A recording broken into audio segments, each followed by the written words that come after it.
हमारे चैनल में आपका स्वागत है। राधा तेजी से बर्तन धुल रही थी। 2 बार उसके हाथ की जल्दीबाजी के कारण बर्तन सिंक से नीचे गिर चुके थे। महिमा से रहा नहीं गया। इतनी जल्दीबाजी क्या मचा रही हो? कहीं जाना है क्या? आज जरा जल्दी जाऊंगी घर। मेरी बिट्टू पहली बार मुन्ने को लेकर घर आ रही है। वो हुलस कर बोली। 1-2 दिन रुकेगी ना? यहाँ जरूर लेकर आना। उसे देखे 2 बरस हो गए। महिमा ने उत्सुकता से कहा, आपसे मिलने तो जरूर आएगी वो, फिर शाम को ही लौट जाएगी। बसंती ने कहा, आज छुट्टी ले लेती। तेरा मन नहीं करता बिटिया और नाती के लिए कुछ स्पेशल बनाकर रखने का? उसका फोन तो बस अभी थोड़ी देर पहले ही आया। अब ये साबुन लगे बर्तन कैसे छोड़ दूँ? आज मैं साफ सफाई नहीं कर पाऊंगी। अब घर जाकर बहुत से काम करने हैं। राधा उसे ही पड़ोस की अमिता को भी फोन पर सूचना देने को कहकर तेजी से चली गई।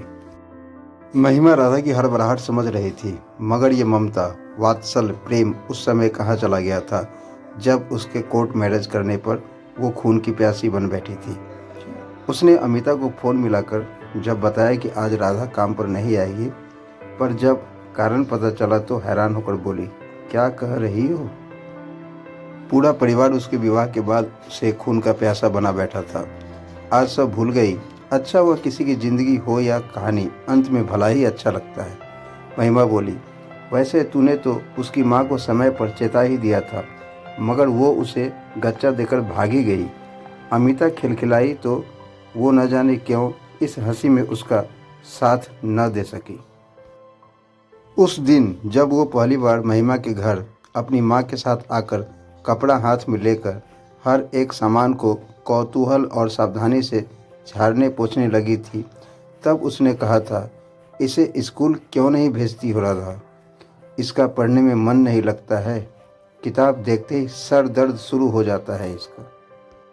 इधर आओ। क्या नाम है तुम्हारा? बसंती। वो अपनी फ्रॉक के एक छोर को अपनी उंगली में लपेटते हुए बोली। घर में सब बिट्टो ही बोलते हैं। इसकी दादी ने बिट्टो बिट्टो कहना शुरू कर दिया था। राधा ने कहा, तुम्हारा नाम बसंती क्यों रखा, पता है तुम्हें? हाँ, मैं बसंत पंचमी को पैदा हुई थी ना। अगर मैं लड़का होती तो मेरा नाम होता बसंत। अब वो खुलकर हंसने लगी। चुप कर, बहुत बोलती है। जल्दी जल्दी हाथ चला। महिमा ने उसे पढ़ाने की बहुत कोशिश की तो वो किसी तरह अपना नाम लिखना पढ़ना सीख गई। पढ़ाई के अतिरिक्त वो हर काम में रुचि लेती। सिलाई में भी जल्द महारत हासिल कर ली। मेहंदी की एक से बढ़कर एक डिजाइन लगाने लगी। 16 वर्ष की उम्र तक पहुंचते वो काफ़ी समझदार भी हो गई। आस पड़ोस से साड़ी फॉल पिको का काम भी करने लगी, साथ ही 2 पैसे भी कमाने लगी। उसके पास आती तो अपनी पूरी दिनचर्या सुनाते हुए काम करती। अब राधा ने आना छोड़ दिया था। अपनी जगह बसंती को ही भेजती। एक दिन बसंती के सिर पर पट्टी बंधी देखकर उसने पूछा, ये क्या हुआ तुझे? भाई ने सिर को दीवार पर दे मारा। क्यों? मैंने अपनी बचत से नया मोबाइल खरीदा था। वो भी अस्पताल में वार्ड बॉय का काम करता है, मगर 1 पैसा घर में नहीं देता। मेरा मोबाइल भी छीन लिया और मुझे मार भी, बसंती ने कहा। कुछ दिनों बाद राधा मिली तो वो उसने नई बात बताई।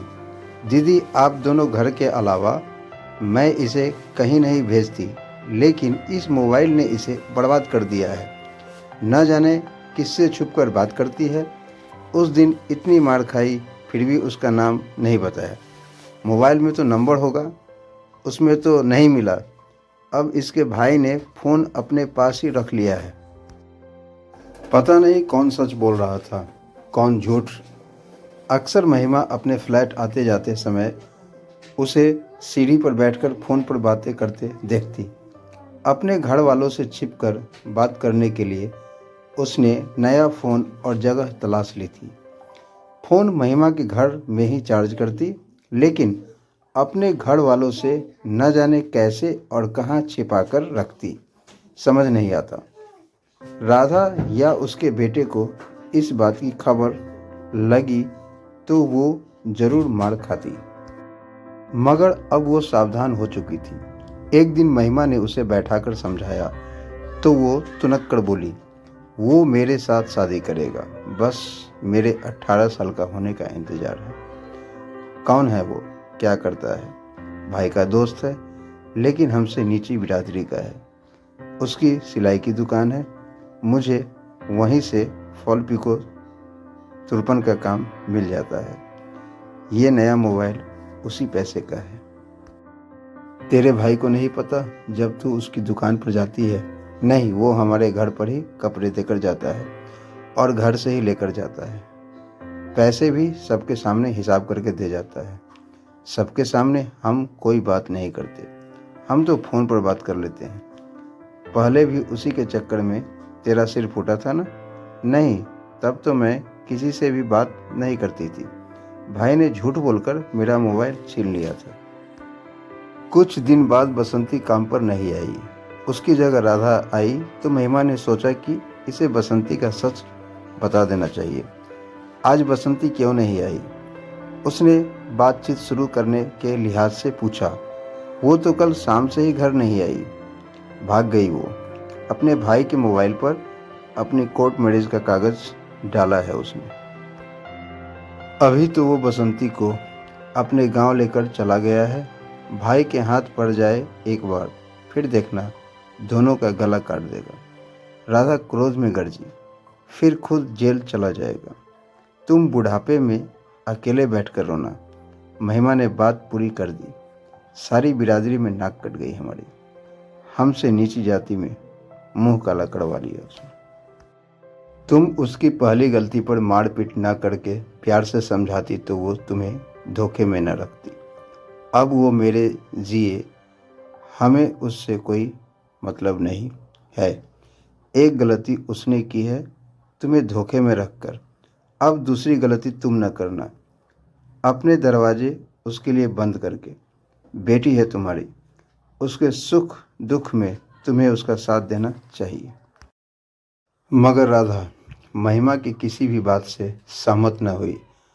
आज 2 साल बाद ही सही, अपनी बिटिया और उसके बच्चे से मिलने को उत्सुक राधा को देखकर उसे बहुत सुख मिला। बसंती और उसके नवजात के लिए उपहार खरीदने को महिमा भी उठकर बाजार जाने की तैयारी करने लगी। हमारी कहानी यदि आप लोगों को अच्छी लगी हो तो इस लाइक और सब्सक्राइब जरूर करें।